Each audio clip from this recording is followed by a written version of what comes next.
Here we go. So joining us today, we're going to get an awesome session on authentication and BIMI and how BIMI can impact your brand's performance. And I'm really excited. If you attended last year, you might remember Brian was here as well. Sort of early stuff. Lots has changed in the BIMI world over the last 12 months. And joining Brian Westnedge from RedSift is Amit Kothari. Hopefully I'm really close on that one. I tried really hard. From Tallyfy. Very excited to have you join us and talk about your experience. I'm a member of the BIMI working group, so hearing live account of how it impacts a brand is always very interesting to me. So I'm looking forward to hearing what you both have to say, and I'll let you guys get started. Great, thanks, Matt, and thanks to the audience today for joining. Thanks to Amit, who's going to share his story and BIMI journey with us, which I think will be really insightful and impactful for this audience. So, Amit, I'll have you talk a little bit about Tallyfy's business in a second, and about your process of getting logo display and email. But to begin with, just wanted to set the scene. And as Matt said, Matt is heavily involved in the Authenticators Working Group, the working group that has brought BIMI to fruition. And he's being very humble, but he has been deeply involved in helping increase adoption of BIMI amongst mailbox providers and promoting the benefits. And Amit has some really interesting success criteria that we haven't to date heard a lot about yet, I don't think. For a marketing audience, like, hey, what are the actual results that I've seen from implementing BIMI, other than what the journeys look like? So I'm really excited to share Amit's success with you all, and to talk a little bit about how he was able to implement BIMI. But to begin with, I might just take a step back for those of you that haven't heard of BIMI. BIMI is, we probably, none of us want another acronym in email, but we have it to go along with all of our other acronyms. Brand indicators for message identification. It's fairly memorable, but the idea is replace the default avatar we see next to the from address from your campaigns. Replace that default avatar, which is typically initials, or sometimes it's a blank avatar. Replace that with your own trademarked logo that you guys control. And BIMI leverages DMARC, which I'll talk about in a second, but it really is the easiest way and really the only way at most providers to get that consistent logo display next to the from address. So that's really interesting, I think, just as we roll into the holidays, and as you as marketers want to make sure that your campaigns, stand out in the inbox compared to everybody else, since we're all getting a lot of email at the holidays. BIMI is one way for your email campaigns to stand out. And really, this is Amit's own logo for Tallyfy here, but this is not something that everybody's doing yet. Amit is still, part of the early adopters of the spec, to be quite honest. But the reasons you want to think about this, honestly, is to drive behaviors from your customers, like recalling your brand. Obviously you want to increase open rates. You want to drive purchases. The DMA UK has said, hey, recognizing a brand is the #1 factor in getting somebody to open an email, which makes sense. RedSift has done some research within trust around logo display and email, and we found if your logo is displayed, it will drive opens, brand recall, purchases, etc. And Amit has some stories around this that we'll share in a second around his own experience. But whole idea is replace a default avatar that you do not control, obviously, and with something that is under your control, which is your own trademark.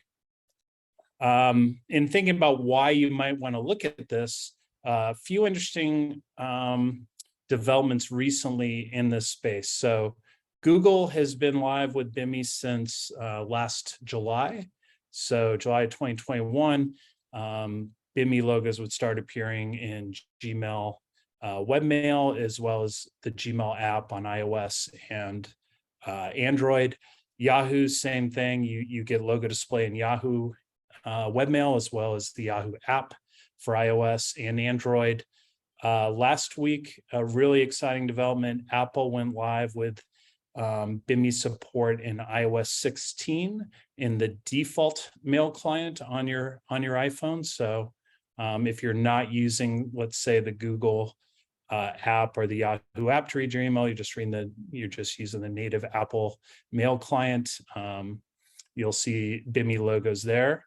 La Poste was the first European mailbox provider to adopt BIMI, and that was a few weeks ago. So really, from a marketing perspective, if you're a marketer in North America, you probably care the most about Google and Yahoo. And certainly if you're marketing into, France and maybe other areas of Southern Europe, La Poste is of interest. We're very hopeful, and Matt and the working group are working hard on moving this bucket of people that are considering BIMI to move to, the supporting BIMI bucket. So it's not a trivial task for the mailbox providers, to add the logo display. Usually there's, some sort of technical work involved. BIMI is a DNS lookup, a BIMI record is a DNS lookup, so they need to do that.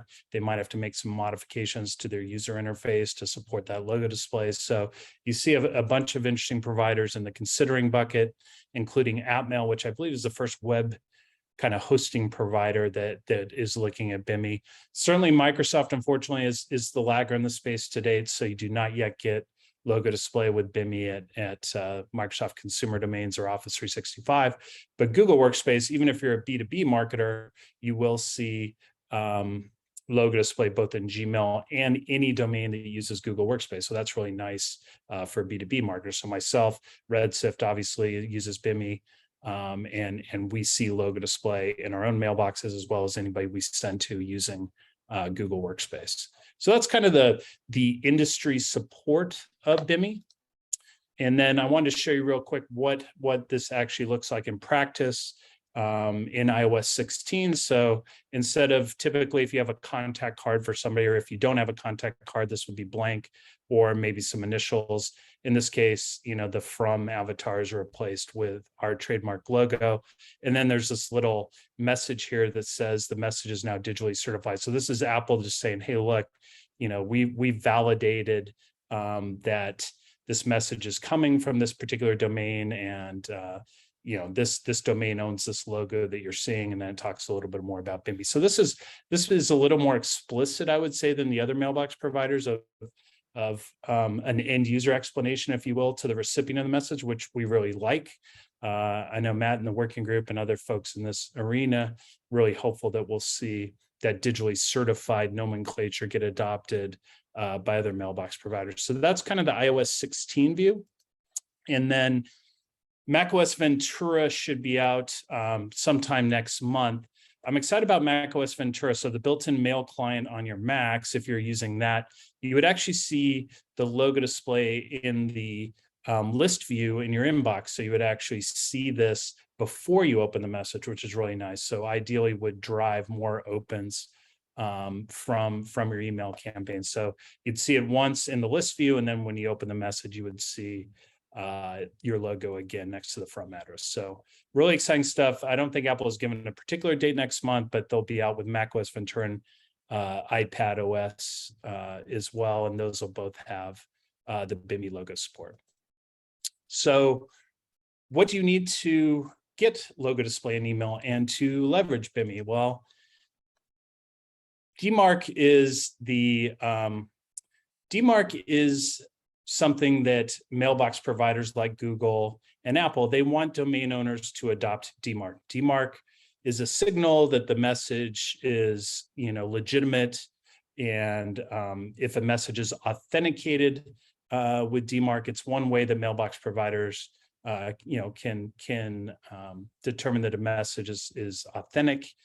They still might, filter your message based on other deliverability metrics, of course, that we're all familiar with. That Matt is expert in, like, keeping your list clean and not generating complaints and sending mail that people want, generally speaking, but authentication is one piece of deliverability, and BIMI is the carrot that mailbox providers are using to get domain owners to adopt DMARC. So if you as a marketer tell your organization that you want BIMI, you'll likely need to get somebody, to help you out from the IT side that manages, your DNS records.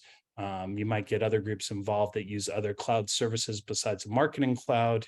There's various payroll platforms, Workday, ADP. There's customer success platforms like Zendesk and Freshdesk. There's Salesforce and CRM systems. There's all of these cloud services that we all use that domain owners need to authenticate, not just their marketing traffic. So really, BIMI is kind of a cross-functional effort, I think, within the organization. We'll talk to Amit a little bit about that. But DMARC is kind of the base. You need to get to DMARC compliance on your sending domain as well as your top-level domain. And then BIMI is another DNS record that you would insert. And then finally, on top of that, there's something called a verified mark certificate that you get from a company like Entrust that issues like SSL certs, if you're familiar with those. This is a cert that's specific to BIMI that says you are the owner of this trademarked logo and you have the rights to use it with this particular domain. So that's kind of the pyramid. And again, if you as a marketer, if you know you're DMARC compliant on your subdomain that you use for marketing traffic, you will need to get your top level domain into compliance to leverage BIMI. So that's kind of the three different pieces. I think of BIMI as kind of the verified, blue checkbox on your email campaigns, not your social campaigns, is one way to think of it within the organization. So implement DMARC. And then the other aspect of this is if you want the logo display at Google and Apple, specifically, you've got to get this verified mark certificate, which requires that your logo be registered in a few specific jurisdictions around the world. So in North America, obviously US and Canada, and then there's a number of other jurisdictions outside of North America as well. So that can trip up some brands that don't yet have a trademarked logo. They might be in process. They will have to wait until they have a trademark to get the VMC. If you don't have a trademark logo, you can still implement BIMI at Yahoo and Fastmail in Australia and La Poste in France. They do not require the VMC for the logo display. It's Google and Apple that do. All right, so that's kind of the background and the foundation. I think this will be the more interesting part of the conversation, was talk to Amit about, Tallyfy's BIMI journey. And Amit, maybe could you just tell the audience, for those that aren't familiar, what's Tallyfy's business? How do you use email today in the business? Yeah, sure. And thank you for that introduction, Brian. So my name's Amit. I'm the co-founder of Tallyfy. And what we are is a SaaS or a cloud-based workflow application that helps people run repeatable processes. I believe it was Phil, the previous speaker, that was talking about intake forms and having a repeatable process and continuously improving it, demake and things like that. And so what we focus on is processes, not projects. Projects are ad hoc, they're not repeatable. Processes are predictable, repeatable, and scalable. And those features are slightly different to sort of the typical project management platform. So people use us as a SaaS, which means that when we send email on behalf of those people, there's one of two modes of interaction. One is that it's coming from Tallyfy. I guess that would be the first thing. And then the second thing is the brand in question is kind of using us or piggybacking on us to actually send that email. So we're in a weird intersection as a software company that other people use to then notify other people to do tasks, to fill out forms and complete tasks, and therefore things like reminders, notifications. Those are the email related touch points between our product and the outside world. Perfect. Thanks for that background. That's super helpful. Maybe just kind of starting at the beginning, how did you become aware of BIMI and why did you want to implement it? Well, we're SOC 2 compliant now, so we're looking in general at the whole space of compliance. and we had a hacker report. Sometimes we get reports from folks who want something like a bug bounty or something to say that, hey, you got this problem with your app and I think you need to fix it. These are often ethical hackers, right? So one of them just emailed us to say, look, I just sent 200 emails from your domain and it says it's from Tallyfy, and there's nothing you can do about it. Even if they weren't from your domain, I was able to do this because you had a relaxed DMARC policy, essentially. So at least with things like DMARC, the first step, which is you can actually nominate specific email sending services. In our case, it's Mailgun and G Suite that are allowed to send from our domain. So nefarious actors cannot send just random emails if they don't come from sources that we specify. So it just seemed like a basic thing. And then digging further, I think the BIMI thing was early at the time. We looked into that, and then it turned out that we had a trademark already some years ago, which was one of the other requirements for BIMI. And then the other thing, the big change we had to make is remove all our subdomains, because it was better and easier to just have one parent domain from which emails came from. We had something like, say, something at subdomain.tallyfy.com. That you probably want to get rid of that, because it's better that every email comes from at yourdomain.com, as in the parent domain. You can do it the other way. I think it's just simpler to do it at the parent domain level. So there's a fair bit of gymnastics involved in making that happen. And so there's a lot of preparatory stuff. The big carrot was, of course, our logo showing up in these clients, Gmail, Apple, that you mentioned previously. So yeah, we deployed it.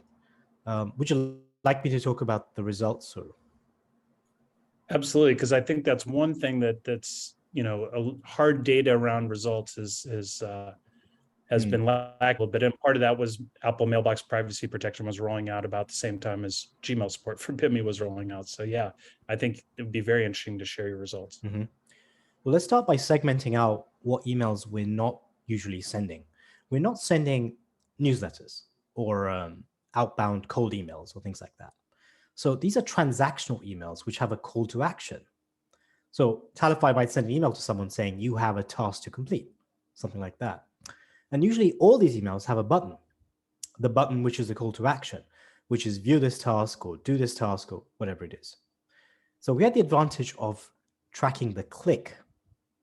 Now I mentioned that very specifically because open rates are notoriously weird these days, right? You might get a fantastic open rate because, Apple does its thing with opens and might even pre-open your email on their proxy server or something like that. So we never could rely on open rates anyway, because we just don't know if it's real. Whereas clicks are very tangible, as in you actually click something in that email. So if you happen to have emails where the call to action is a click that you can track, you have a way of measuring the impact of brand recall and just open rates in general. Headline number is we got 15 to 20%, at least in the early days, improvement in clicks. So to cut a long story short, and it's veering towards 25, it varies a lot by day and so forth. With Apple being added, maybe that'll improve.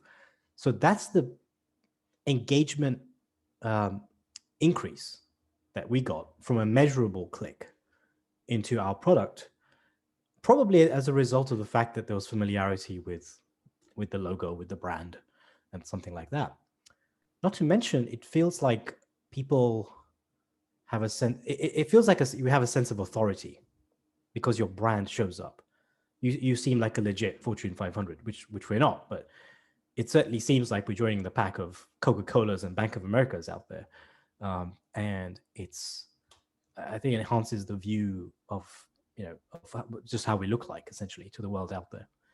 So I guess those are the stats, and then there's all these other non-measurable factors that still have a brand impact. Yeah, I think you made a good point in that. I think it's probably fair to say that BIMI originally was adopted, and folks that were in the original pilot at Google, they were big brands. They were, it was LinkedIn, it was it was Best Buy, it was Amazon, it was Chase, it was Bank of America. But now, from what we can see, and because BIMI records and VMCs are publicly available lookups in DNS, from what we've seen, actually, more than half of the VMCs that have been issued to folks have gone to companies that are under, 100 employees and under, like $10 million in revenues. So it's not just a big company initiative, at least in my mind. And it's not out of the reach, I don't think, of the average marketer or the average domain owner. So just for the audience who's not aware, the verified mark certificates typically cost, about $1,000 a year. So it's certainly not free, but it's, perhaps in the mix of your other digital marketing spend, it's not the largest, kind of line item. It might be less than what you're spending on search or what have you. So, again, like, so Amit made a really good point that, the Tallyfy had implemented DMARC with a policy of none, I assume, and then you got this ethical hacker who said, hey, by the way, I'm able to impersonate you because your DMARC policy is none. Again, Google and Apple, they want people to get their domains to a DMARC policy, a quarantine or reject, because that keeps spoofing messages out of the inbox of their users. And again, BIMI is kind of the carrot that they're using to get that DMARC adoption. But thinking back, you mentioned, Amit, you moved from subdomains to a top level domain. Were there any other challenges in kind of the DMARC implementation process? Were there any mail streams that you weren't actually even aware that you might still be using or did use, or somebody in the organization set up without, including you in that process? Well, I think that's where monitoring is very helpful during the period between a hard DMARC policy and the relaxed one. So I think there's various services out there that tell you about impersonations of your domain and who appears to be valid and who isn't. It was mostly Mailgun. That's what we used to send our emails and G Suite. So if anything was happening outside of that, it shouldn't have been happening anyway. So it was just a way to just make sure it won't be happening in the future. So, and we didn't use anything else. We didn't have SendGrid. We used to use SendGrid, but we switched to Mailgun. The other thing, you got to be, I mean, the trademark has to be exactly right. So the logo you submit, we had a couple of issues where the tail and the crane that we submitted was not exactly the right opacity. And there's all these weird kind of specific stuff. Anyway, it was just routine admin after that. But the other thing is obviously you have to have a trademark. So it goes without mention that the description and the trademark should exactly match the BIMI submitted logo, as well as the legitimacy of your company as well. So various checks are in place for this. So other gotchas, well, not really. I think that I think we wanted the outcome, which we got. I think it forced on us a discipline as well that was frankly long overdue. I mean, it's not acceptable to just openly let people fish from your domain. It's as simple as that, really. So this was less about BIMI and just operating healthy security practices in general. Otherwise, we feel that there is further opportunity to differentiate, perhaps, in, we compete with other products out there. So saying we're BIMI compliant might be helpful in general because we're a SaaS company, along with SOC 2 compliance and all the other things that go with it. So yeah, I think that the click-through rate is how we are seeing this as measurable. Now, this is really important. If you send newsletters out that you don't expect people to click on, you just expect them to consume it and just hit delete, then it will be difficult to measure the impact of this, unless you rely on open rate, which I think as time goes on is becoming less and less reliable. Well, to us anyway. So yeah, I think it spells the importance of having a call to action on your emails, not just for the sake of reporting and finding if this helped you, but the fact that you want the user to do something anyway. Otherwise, all you're doing is you're just shipping out a newspaper, and you don't know if someone even read that newspaper. right? And there is no interaction. There's no click. So so it's forced a discipline of just, why is this email going out? Do we even want someone to do something from this email? And if we don't, then why is it going out? It's such a simple thing, right? So it led us to think about those things, which was also interesting in our case. I think that's a really interesting point. What is the purpose of this email? And what action or what behavior am I trying to drive from? And if you can't answer that, then your point is well taken, that maybe it's something we shouldn't be sending. But typically, all of us take great care and pride in planning and creating our campaigns, and if they don't get delivered for whatever reason, or we want them to give the best chance of delivery, right? That's why we follow deliverability best practices and we implement authentication. Then BIMI is just another way to get people to recognize your email and open it, because that's what if your email never gets open, does it really matter that it was even sent? So I think you made a couple of other great points, which is your trademark logo must match the BIMI logo you want to use in your email. So if you've trademarked something that's not actually the logo that you use today in your marketing campaigns, you're going to have to go back and get whatever is your current logo, trademarked. So there's the BIMI group. If you go to bimigroup.org, they've kind of published all of the different guidelines. Your logo file has to be in a certain SVG file format and specs. So there's some pretty clear guidance on that.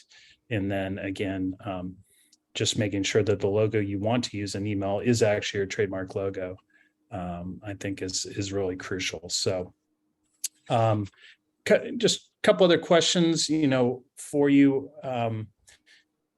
Probably too early to say, with the Apple support in iOS 16, just, because it's just iOS 16 Apple Mail right now. But, do you think Apple's adoption of BIMI, do you think that adds further to BIMI? Are there any other providers that are important to you that you want to see adopt BIMI? Well, no, I think obviously the elephant in the room is Google, because the vast majority of folks are a G Suite, Gmail. Outlook and or Microsoft in general, they seem to have some other kind of brand or business identification system of their own from when we were digging around. My hope is that they also standardize, but then it's Microsoft, so we don't know. But yeah, so there's a lot of corporate users for us to use Outlook and all of that. So my hope is that they embrace this as well, because then you'd have a complete coverage of the whole universe. Yeah, makes sense. And Matt, I know we have Yana Tori coming up, which I'm looking forward to, speaking of deliverability experts, but real quick, I just Dan, had one question. Oh yeah, You go ahead, wrap Matt. up. Yeah.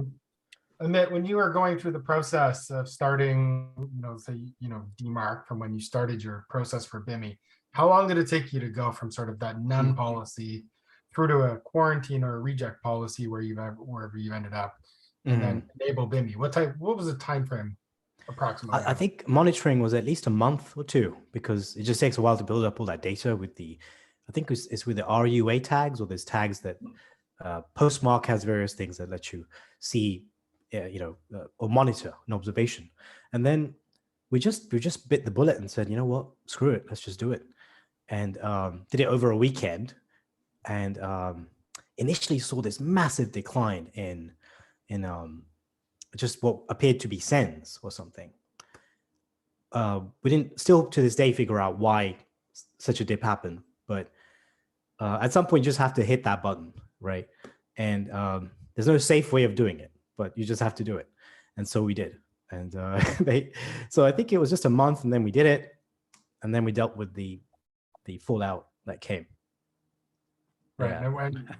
It's you're right. There really isn't a easy decision to go from a none policy to any type of enforcement policy without that time period of evaluating, did you get it right? Yeah. And it could be until that time hackers were happily sending stuff on our behalf. So maybe that drop was just legitimate. Absolutely. I think, my own personal experience with DMARC, I've seen thousands of messages targeting my own personal domains over the years. Clearly stuff I'm not sending. Businesses I've worked for, thousands become millions of domains targeting them.